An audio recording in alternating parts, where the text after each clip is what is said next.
For the few of you that may know me, you probably know I am from Kirksville, so this is a pretty easy topic to talk about.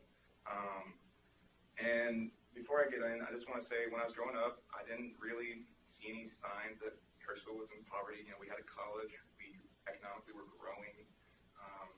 So as a child, there was not a lot of signs saying that we had a problem. Like I said, Kirksville doesn't look bad, but we're doing okay. So one of the things that people have a misconception about is what poverty really looks like. So a lot of times when someone says poverty, we think homeless, living under an overpass, in a tent, just brutal conditions. And really, the reason we think this has to do a lot with mass media, where they try and trigger response out of us, which is why we see this when we think poverty. But in reality, they're just average people. They just don't have the same economic status as us. Now, to kind of go into this, according to a U.S. Census Bureau, national poverty is at 11.8%. So that's about roughly 10 to 12% of the United States is in poverty. So that was an online press release. And then compare that to Kirksville. According to Data USA, it's a website using U.S. Census Bureau's data. Kirksville has a poverty rate of 34.2%. 1/3 of Kirksville is underneath that poverty line. Now, I hope I don't have to try and convince you that that is a problem. 1/3 of Kirksville should not be living in poverty. And then, obviously, Kirksville is not as big as, like, St. Louis, Kansas City, who technically have higher numbers, but according to www.usda.gov, they argue that just because there are bigger numbers in bigger cities does not mean we have to ignore the problem here. People are still struggling here. There may be more in bigger cities, but they have to deal with that themselves. We have to deal with what's going on here. Now, obviously, I don't think I have to try and convince you that poverty is bad, but just to clarify, there's a lot of negative effects of poverty.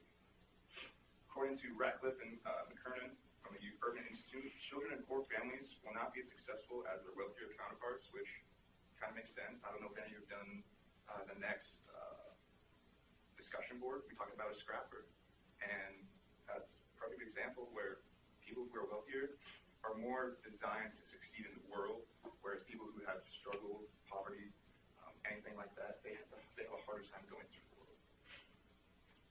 And then, in addition to this, according to Berrigan and Parker from the USDA, concentrated poverty contributes to poor housing and health conditions, higher crime, and school dropout rates, and employment dislocations. Now, the one I want to talk about specifically is dropout and crime rate. Now, I had two guys I went to high school with. They're our age, Drake and Andrew. These are guys I growing up played baseball with, played basketball with. Nothing seemed out of the ordinary until we kind of got the middle school, high school era, where they started doing worse and worse in grades. They were leaning towards a more juvenile, spending a lot of time in juvie. And then that kind of just progressed until this February, where if you're from Kirksville, you definitely heard about this. They killed a man. They were two kids, grew up poverty. They didn't have the greatest education possible. They had to really struggle, and a lot of bad influences in their life led to them killing a man.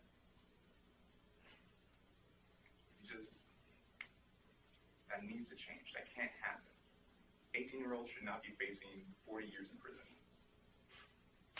Which is why I think we should volunteer and donate more. Because when we do this, we may not be solving poverty as a whole, but we're definitely helping someone right now. Personally, myself, I didn't start to see the effects of poverty until I started volunteering at the mobile food bank here. And I was expecting, maybe 100, 150. We easily went through 350 people. So we were just giving them food, and we gave them food to probably last a couple weeks, but that keeps they still have to come back because they just don't have a source for food. So there's a lot of problems there. And then also just donation. Like, if you don't have the time to help someone out yourself, just donate. Just a couple cans of food. You can have old blankets, t-shirts, clothing, shoes. Shoes are huge. That can make a huge difference in someone's life, that just to keep them from ending up like Drake and Andrew. Because, like, that can't happen if you